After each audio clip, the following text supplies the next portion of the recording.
everybody, and welcome back to Smith Party of Six. I'm Audriana Smith and this is our family's channel.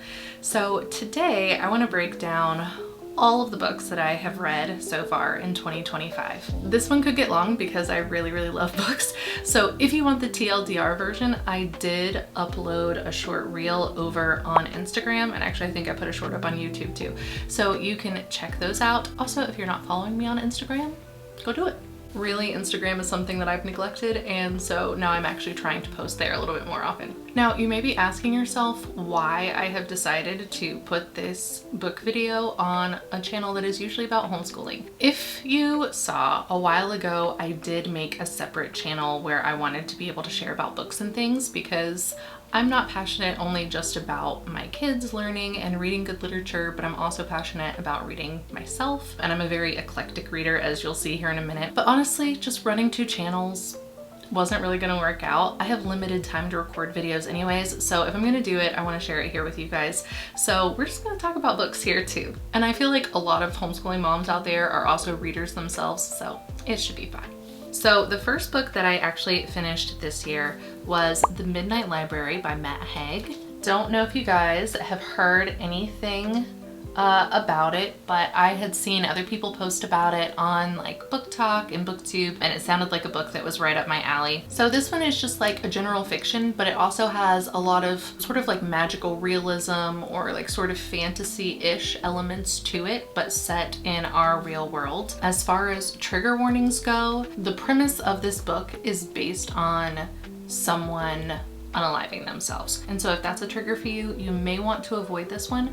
I will say that even though that is like the main hinge point of the plot, it's not something that feels like heavy or burdensome throughout the book. It's told in such a way that it's sort of like, yes, this is kind of how the mental state of this person is, but that's not the main focus of the entire book. We focus on other things as we go along.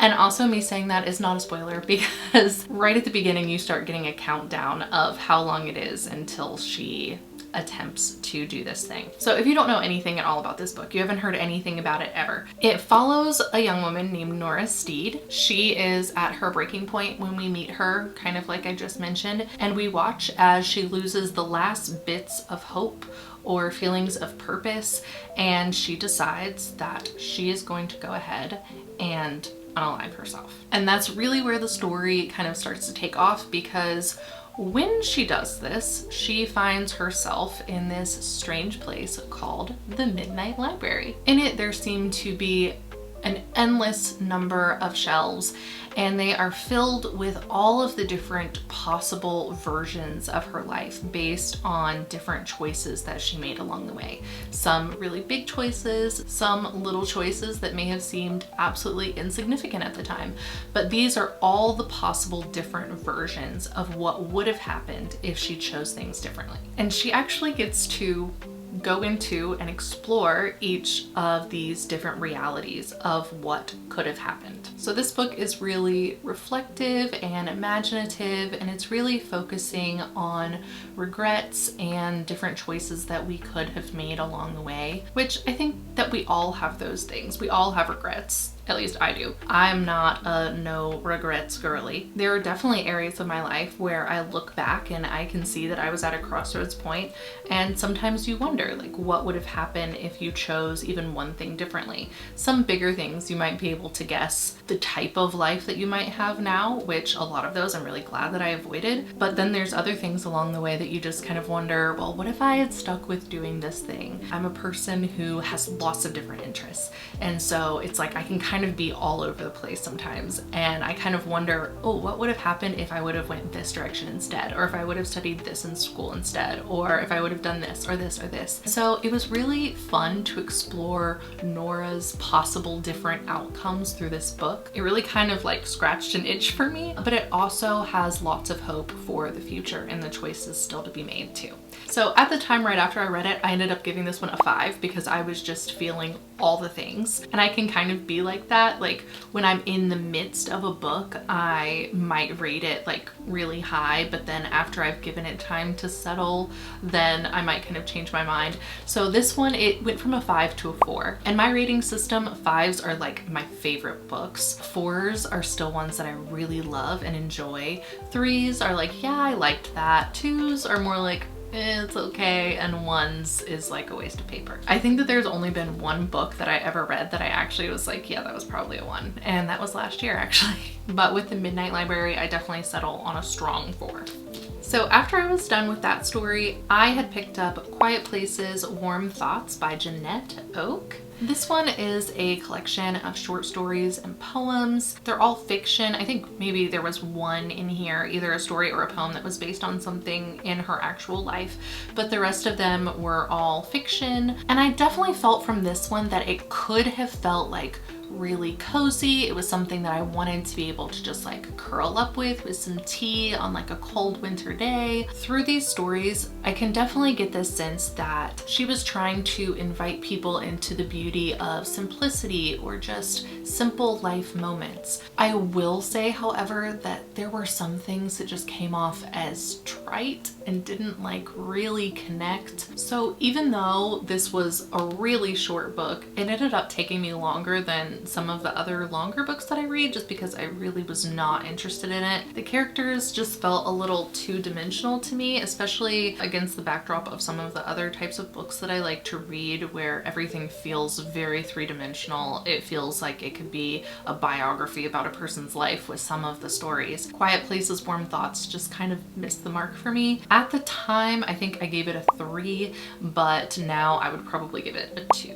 So after the short story collection, I picked up The Great Alone by Kristen Hanna, and this one did not disappoint. So it's a fiction. You can sort of classify it as a historical fiction just because it does at least start in the 1970s. There are also some elements of romance in there, but it's not the main focus of the book the entire time. I will go ahead before I get into the synopsis and also say that there are trigger warnings for this book, mainly surrounding violence towards women. So if that is something that you do not want to read, then I definitely would not pick up this book.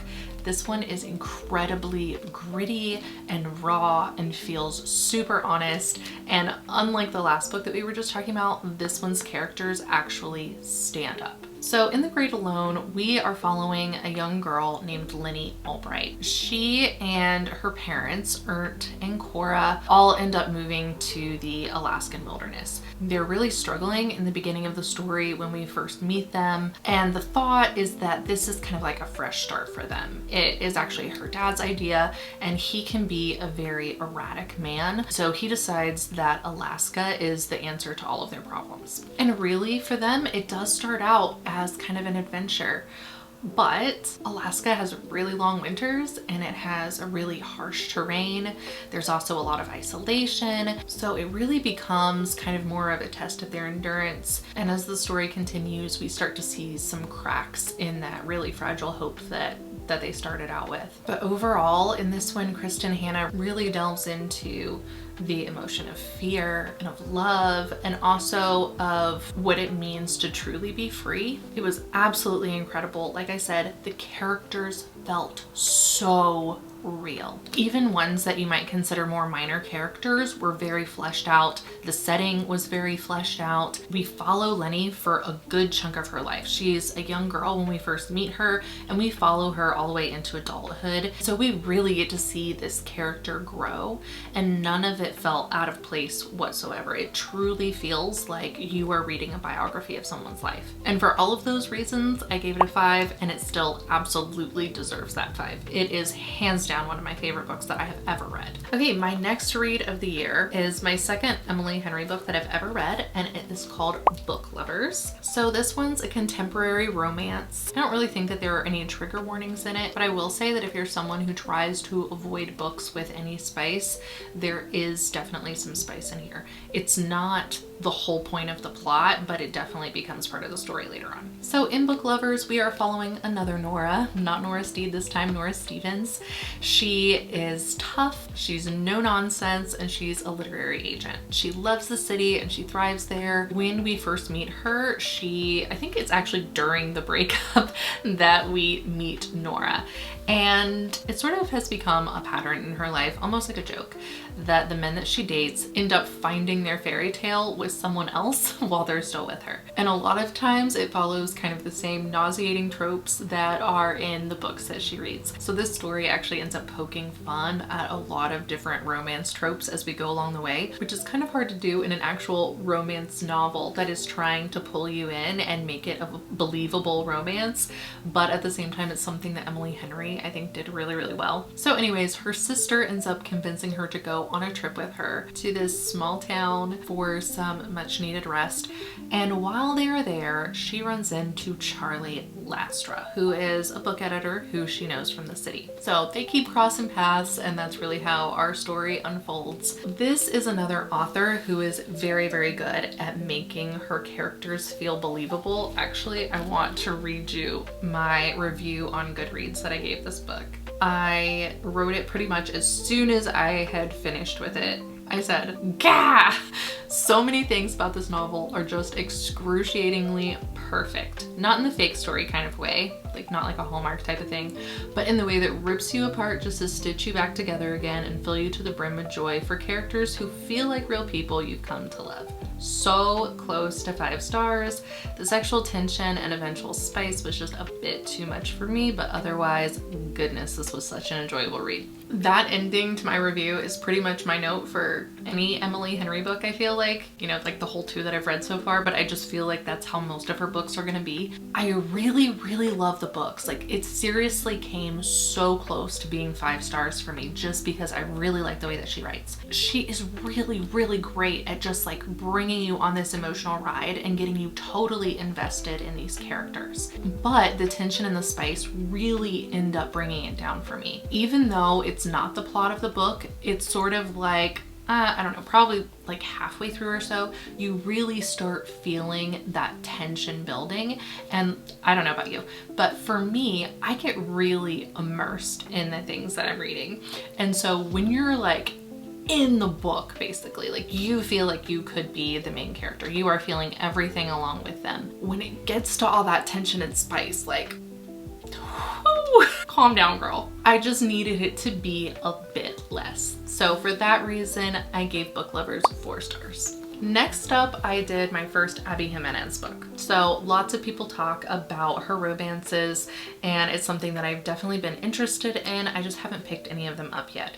So I saw that they were having like some sort of sale on Amazon, and I was able to get The Fall Risk written by her for free. It's more like a short story or a novella, but it is a contemporary romance. There may be some things in it that might trigger people. There is not any spice in it, so it's perfectly clean. So in The Fall Risk, it's Valentine's Day.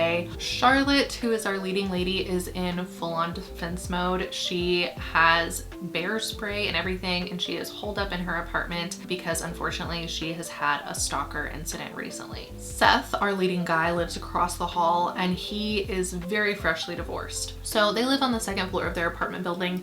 There ends up being an accident with the stairs, and they are now trapped on the 2nd floor with no way down. So there ends up being like a bit of forced proximity type of feeling, but one that they're definitely open to, right? They could have gone into their apartments and just not talked to each other the whole time, but they end up actually interacting with each other, and we watch as their story unfolds. It's definitely super cute. There are elements that are very intense, especially with the whole stalker situation, and so much so that I feel like I would have wanted it to be a little bit more fleshed out and in a full novel form instead of the short form. It just felt like the pacing for me in a few spots was a bit off, like it sort of jumped a little bit for me sometimes, where I kind of wanted to delve into what was happening just a little bit more. And because of that, for me, it was a 3. I'm definitely interested though in reading more Abby Jimenez, especially something that would be more full length. So next up, it had been a while since I had read anything theology related, and so I decided to pick up Crazy Love by Frances Chan. It's a pretty short read, Christian nonfiction. So in this book, Frances Chan is really challenging the way that people view God and the love of God, and also how that affects the way that we in turn love him too. It's pretty raw and honest. It's also filled with a lot of biblical insight. I thought that he did a really good job of painting God as, of course, absolutely holy and powerful, but also deeply personal and wildly passionate about his pursuit of his people. A lot of times when I'm looking at Christian nonfiction, I want to make sure that they definitely are able to capture and understand for themselves too just the vastness of who God is as both completely holy but also a loving God who comes after his people. This book is definitely a call to live with purpose and urgency, and really a wholehearted, sold out devotion to the Lord instead of just a lukewarm faith. Honestly, it could be really convicting at times, which I definitely think that there is a place for that. Conviction is great. I think that it's also important though that we remember to not let it slide into condemnation. I think that our hearts are sometimes eager to kind of pick up that condemnation and run with it and kind of beat ourselves with it, instead of truly just being convicted of something and that causing a change. And that would probably be my one note about this book. And I don't know if that was Frances Chan's intent, but I do think that sometimes it focused so much on our love for God or our failings in loving God perfectly, because, you know, we are human. I feel like sometimes it focused so much on that even though the love of God was definitely talked about, it was easy to start feeling that condemnation instead of just conviction in certain spots for me. I'm not saying that it would be that for you, and I'm also not at all harping on Frances Chan. He is incredible. I love especially the way that he talks about communion. If you haven't heard, I would definitely go check out a podcast episode. He was a guest on Remnant Radio, and while he was chatting with the guys, he was talking about communion. I just thought it was a really beautiful episode, so I encourage you to go check it out if you've never heard him speak or anything, because then you will definitely see his heart. So I am not at all saying that he is trying to put people under condemnation, but I will say that there were certain parts of the book where I had to check my heart and go, okay, no condemnation in Christ Jesus, but there is conviction, and that's okay. And for me personally, I do feel that it is easier to stoke up that love for God when I am fully convinced and fully saturated and overwhelmed by his love for me than it's more of just like this natural welling up of love for God. We know in scripture that we love because he first loved us, and that his kindness is what brings us to repentance. So I would just say, if you pick this book up, which I do recommend, it's a great book. I gave it 4 stars. If you do pick this book up, just keep all of those things in mind. Let it convict you. Listen to what he's saying. I hope that it stokes your passion and your urgency, but also don't allow any condemnation to creep in either.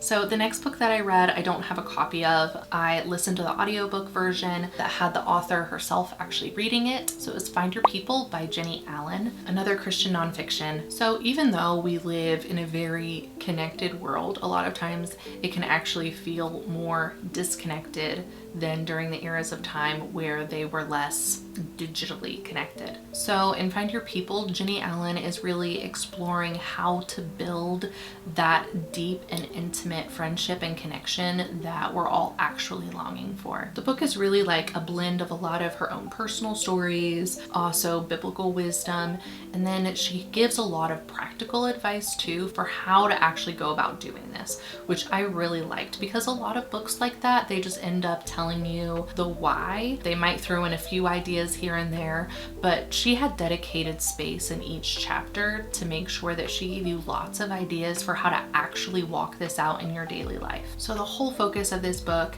is really breaking out of isolation and forming the authentic communities that we're all craving. And even though it's about finding your people, it also is about being the type of person that other people can count on to. So for me, this book came to me at the perfect time. I struggle a lot with meaningful connection. I'm someone who is very introverted, which might seem weird as a person who like puts my face on the internet, but it's different because like right now I'm sitting in front of a camera. I'm in my bedroom at home. I don't have any eyeballs on me. It's just me comfortably in my house. Half the time my husband and kids will even like leave while I'm recording, or they'll just be in completely separate spaces in the house. Like I don't like for anyone to hear me recording. I can be extremely introverted.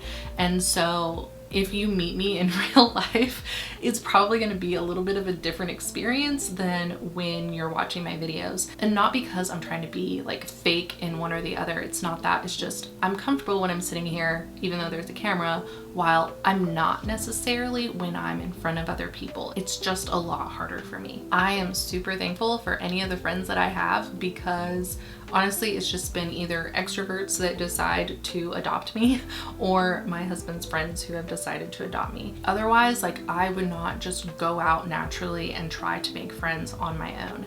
And for certain seasons of my life, that has worked out just fine and I can isolate myself and it's no big deal. But then there are seasons that come along where I really, really wish that I had people.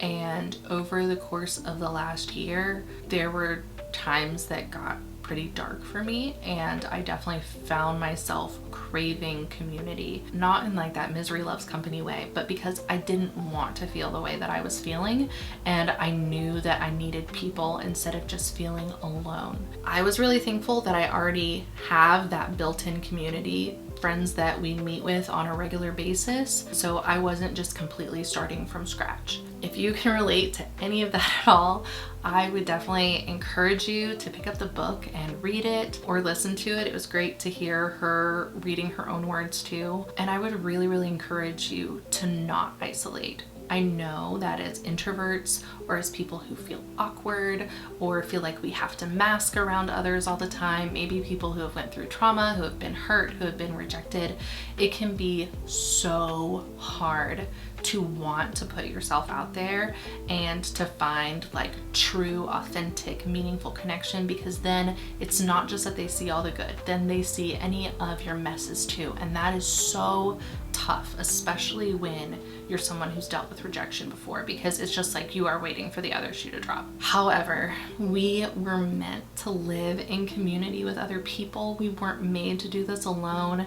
And I know that I had heard that so many times even before, and it was like I just didn't quite value community yet like I should. And I'm not saying that this book completely changed my life or anything. Some of the experiences that I've gone through definitely have, but I still struggle. Like there are times when I still necessarily don't want to go to the gathering or don't feel like I can for the night, and that's okay. It's okay to not always be around people, but I also know that I really, really need my people, and I'm super thankful for them. So originally when I was in this season and I read that book, I ended up giving it a 5. I have now changed it to a 4. I wouldn't consider it a favorite, but it is definitely a book that I love and that I really appreciate. Next up was Mockingjay by Suzanne Collins. So of course this is in that YA dystopian category. Definitely some trigger warnings. If you don't know anything about the series, then definitely look into those. There's no spice or anything like that in any of them. This is the final chapter in Katniss Everdeen's story. Of course, Suzanne Collins has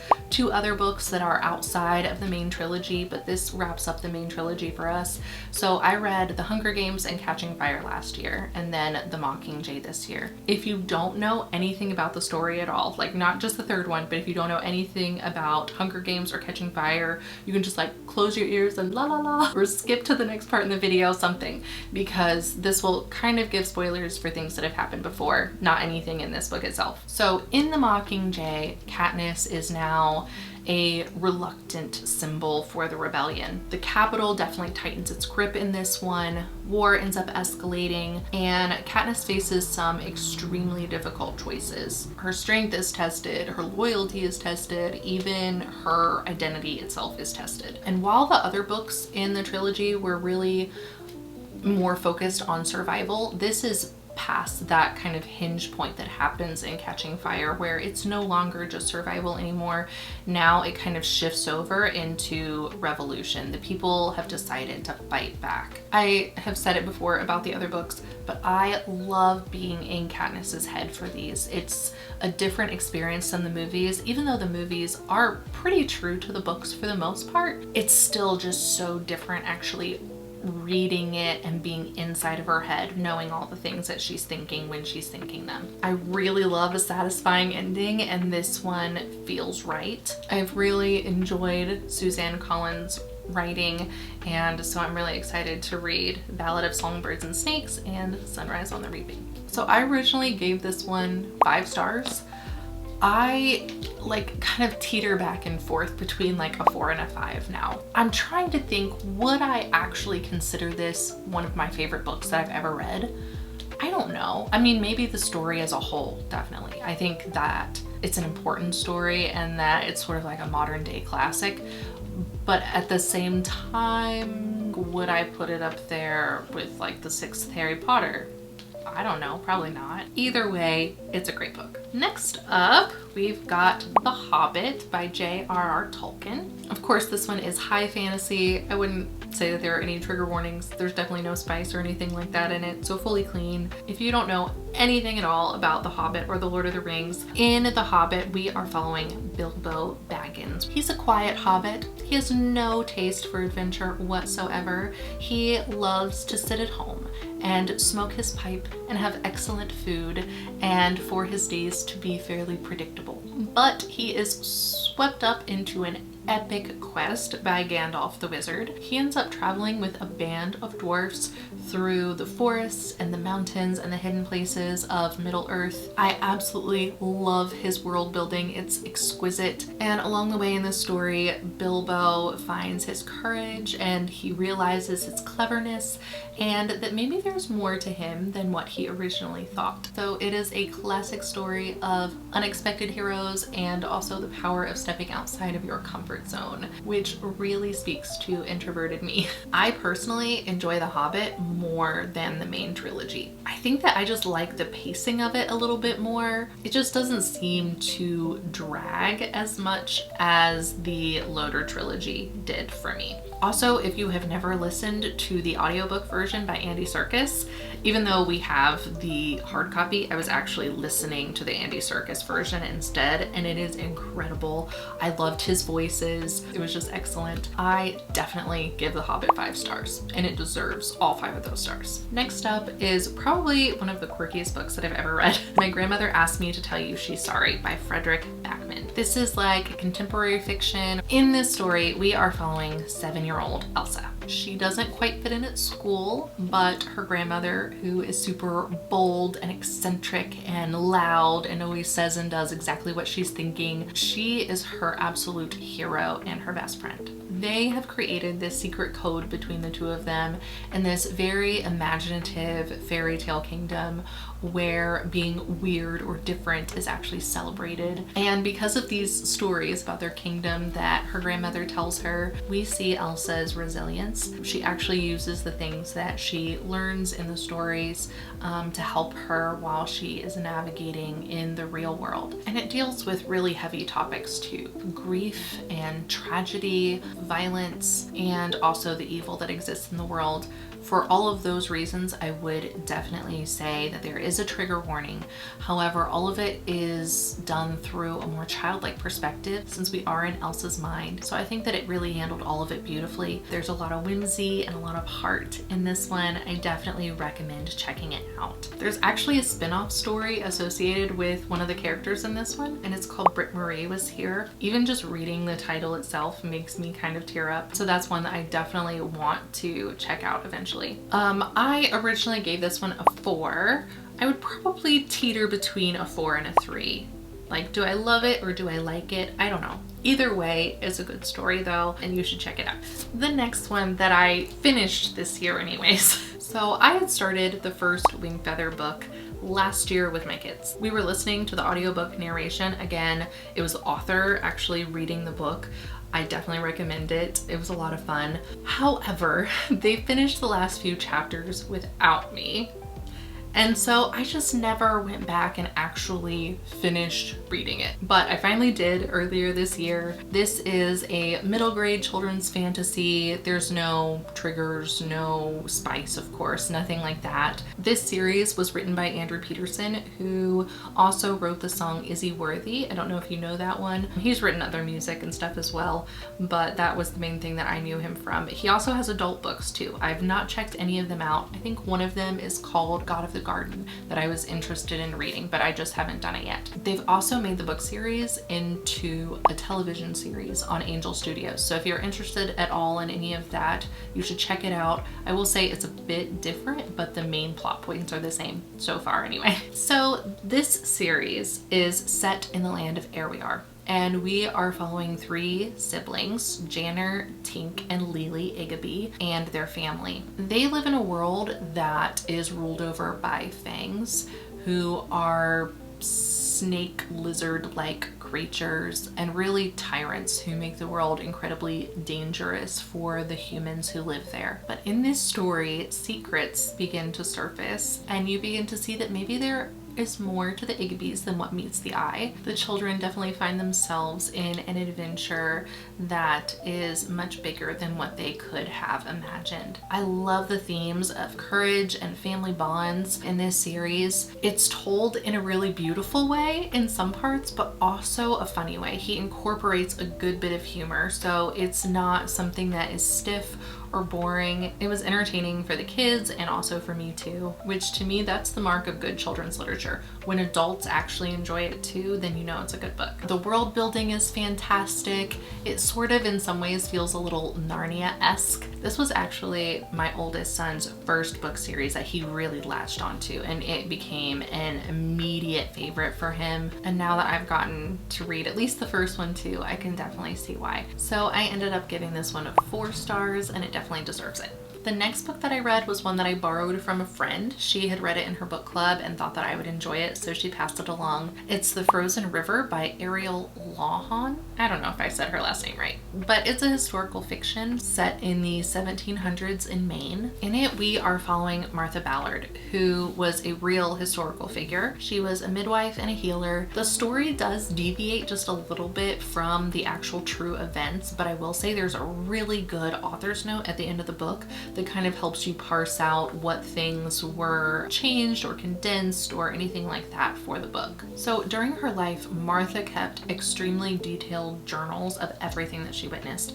Even if it was just like an ordinary day, she would at least go ahead and jot it down. And that really becomes an important part of the story. At the beginning of the story, there is a body found in the icy river, hence the name Frozen River. And it's a pretty small town, so rumors kind of begin to circulate as to who would have done it and why. So Martha ends up actually stepping into the unexpected role of piecing together the truth. We have to remember too that this was during a time when women's voices were often unheard. And so even just for that reason alone, her story is incredible. But overall, I just really enjoyed the story. It was an interesting read. It started out just a bit slow, but once you get into it, it really picks up. Also, on another side note, Martha's husband, Ephraim, quickly became one of my favorite men in literature, and if you read it, you'll definitely see why. So I ended up also giving that one 4 stars. Next up, I read As Long as Lemon Trees Grow by Zulfa Katu.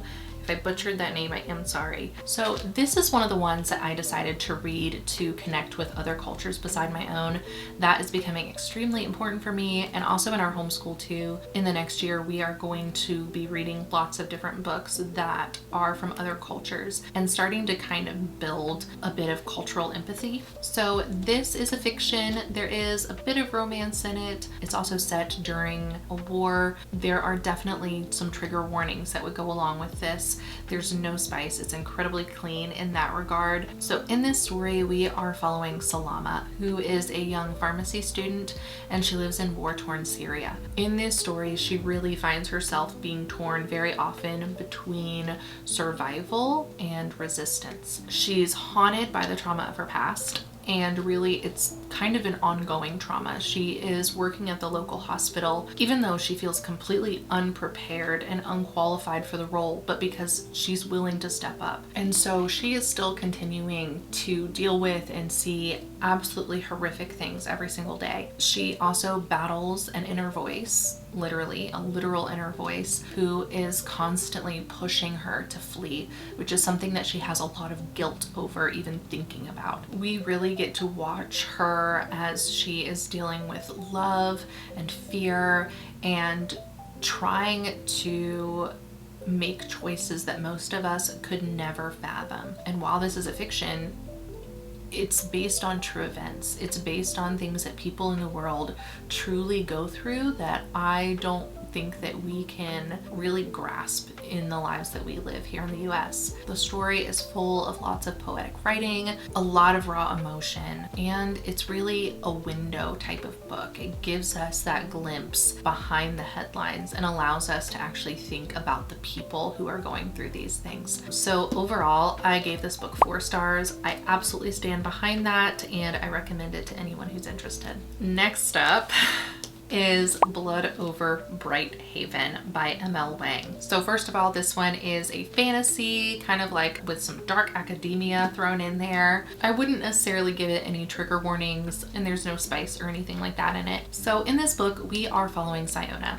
She is ambitious, and she is a magic researcher who is aspiring to become a high mage, which is a position that women in her world do not hold. Only men are high mages, but she is absolutely excellent at what she does, and oftentimes better and more qualified than some of the men in that position. So they live in a city that is beneath a magical dome that protects them from the outside world. It is a literal bright haven. The world outside is a frozen wilderness, and people outside of the dome often die from something called blight. While inside the dome, they're protected. It is a flourishing city, all built on this sort of arcane, scientific type of magic. The world building is incredible. The magic system is absolutely insane. I was like, what did you study to be able to come up with this sort of magic system? It all feels very technical and incredibly real. It was super interesting. And there were also a lot of real world applications for this book, things that you might not expect, but I feel like it really challenged me in a good way. This book was actually recommended to me by a friend who said that she read it all in a single night, which, I mean, it's not like a super crazy thick book, but it's definitely thick enough that I was not going to read this whole thing in a night. So I didn't do that, but after reading it, I totally understand why she did. It was very good, a page turner. Even though it took me a little longer than a day, it didn't take me very long. So I actually gave this one 5 stars. It is definitely a favorite. So really quickly, editing Audriana just popping back in because I forgot a part yesterday when I was recording this, and I definitely wanted to include it. I do mention it later in the video, but I wanted to go ahead and say it now. There is an insane plot twist in this book. Most of the time, like, I can kind of sense a certain plot twist coming, but this book really surprised me. On the page, as it starts happening, I'm freaking out and staring at the words like, what is happening? Because it completely took me by surprise. So if you like books like that, definitely check it out. So after Blood Over Bright Haven, I decided to read Please Pay Attention. This one was recommended to me by my daughter. So we recently took a trip to Columbus, and if you have ever been to German Village, you might know of a place called the Book Loft, which is like my favorite bookstore on the face of the planet. Anyways, so while we were at the Book Loft, this is the book that Alexia decided to pick up. This one is a middle grade realistic fiction. It's all told in verse, which makes it a pretty simple read. It's a fairly short read, but it is also gut-wrenching in the best of ways. I really like that this book was a good representation for the cerebral palsy community. The main character B actually has cerebral palsy and is in a wheelchair, and this book was written by Jamie Sumner, and one of her children actually has cerebral palsy. So it's not just someone writing about it who has no idea what they're talking about. She actually does. That's not what the story focuses on, but it's nice that there was that little bit of representation. I'll also say that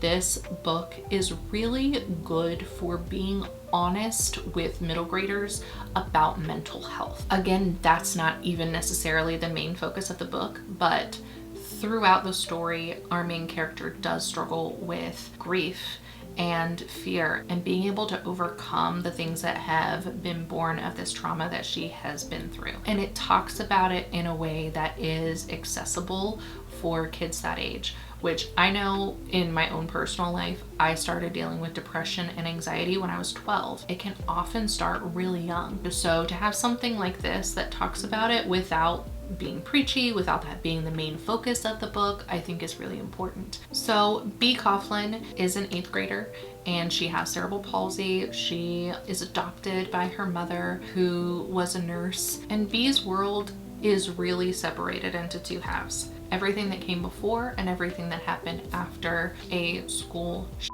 She is grieving, understandably, and incredibly shaken after this event. I will pause here to say that this author, again, she is writing from personal experience. One of her friends was actually the principal at Covenant School, where there was a shooting back in 2023. So while the book itself is fiction, it was born out of something that was a real tragedy in the author's life and in their community. So for B, it seems like afterwards, some people just kind of know what to do, and there are speeches and there are rallies and there are protests and there are all these different things that happen, but she instead is dealing with a very quiet type of trauma. So this story really centers on the aftermath for her. While there is kind of like that lead up that we see kind of how her life was before, the main focus is on the afterward and what comes out of it for her and what the healing process looks like for her too. I thought that Please Pay Attention was very impactful,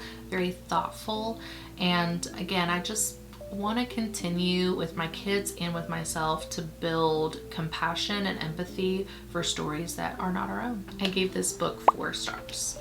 The next book that I read was my first Brandon Sanderson, Tress of the Emerald Sea. I've heard that Brandon Sanderson is the king of fantasy, so I was really looking forward to reading something of his. I will say that this did not disappoint. So this is definitely like a fantasy adventure type of story. There are some elements of romance in there. It is completely clean, so you don't have to worry about any spice. So our story follows Tress. She lives a very quiet life on an island called the Rock that is surrounded by this emerald spore sea. So the sea is not actually made of water, it's made from these alien spores, and unfortunately if they come in contact with water, terrible things can happen. The story was very like whimsical and humorous. I love Tress's quirky quality of collecting cups. Hey. Her character in and of itself is just fun, and watching her grow throughout the story. What really sets her adventure in motion is when a dear friend of hers is taken by someone who is extremely dangerous, and no one is going to do anything about it, and so she decides that she will. So I really like that this isn't like a chosen one trope. This isn't a story about someone who is chosen, but someone who makes a choice for herself, and it's really fun to go along with her and see the adventure that comes from that choice. So there was a really fun plot twist in this book. I did see it coming, but it was almost more fun for me that I did. There's like a certain point in the story where you can tell that Brandon Sanderson expects you to get it by this point, because then he starts like toying with you about it. That was really fun. Oh, that's one thing that I forgot to mention about Blood Over Brighthaven. there is a huge plot twist in there that I was not prepared for. It was one where I was like hyperventilating, staring at the page going, wait, what?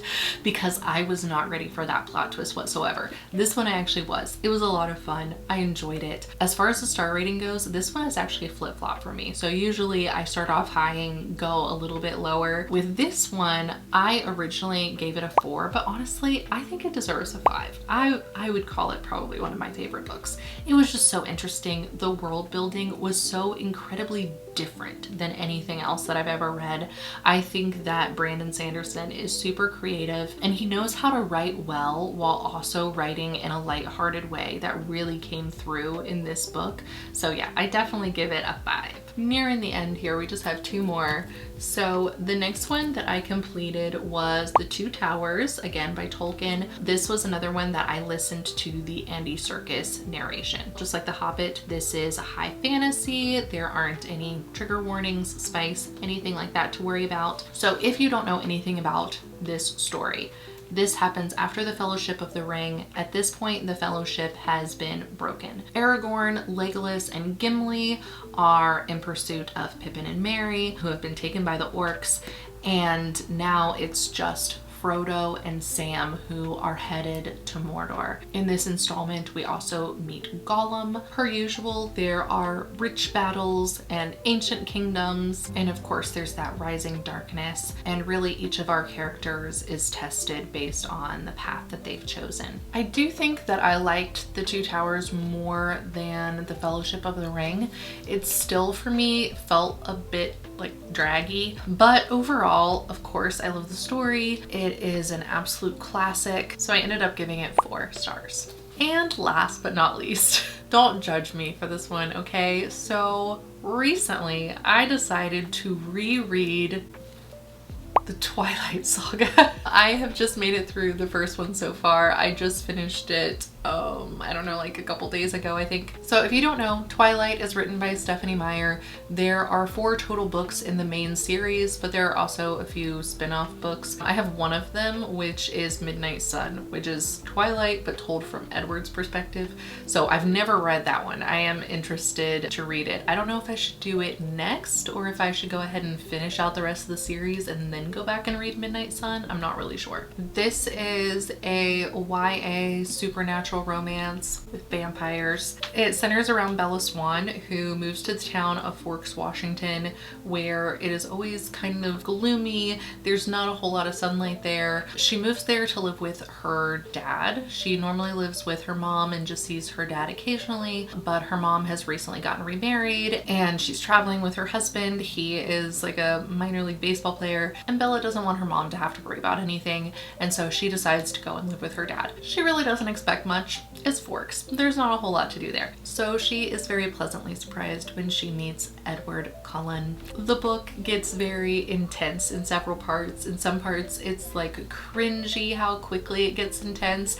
Other parts I was actually pleasantly surprised with. It's been a really long time since I've read these. I want to say 16 the last time that I read this book, so it has been a hot minute, and I absolutely loved the series then. It was my favorite. Obviously it's a very different experience reading it when you are an adult and you have children who are going to be entering into teenage years soon and thinking, goodness gracious, my kids better not. I will say some issues with Twilight. When I was younger, it sort of made me think that this was normal, like this sort of very intense version of love that like nobody else could understand. I feel like it definitely was a contributing factor to putting my heart in some situations that weren't necessarily the greatest for me. And I get that's on me. I made life choices. All I'm saying is, when you're young, maybe isn't the best time to try to digest this. If your teens do read Twilight, I feel like it wouldn't be as bad if they have a healthy understanding of like what love should and should not look like, and to be able to kind of laugh at the parts that are cringe and see them as such, then I think it's okay. But little baby Audriana was taking this book a little too seriously. Anyways, I ended up giving it a 3 this go around. Teenage me would be very disappointed and offended, but it is what it is. Those are all the books that I've read so far this year. I'm like a few behind in my Goodreads challenge for where I should be at this point, so hopefully I'll be able to get that caught up soon. But go ahead and drop down in the comments any books that you've read recently that have been good or maybe not so good. I just love to hear about books in general, and I will catch you guys next time. Bye!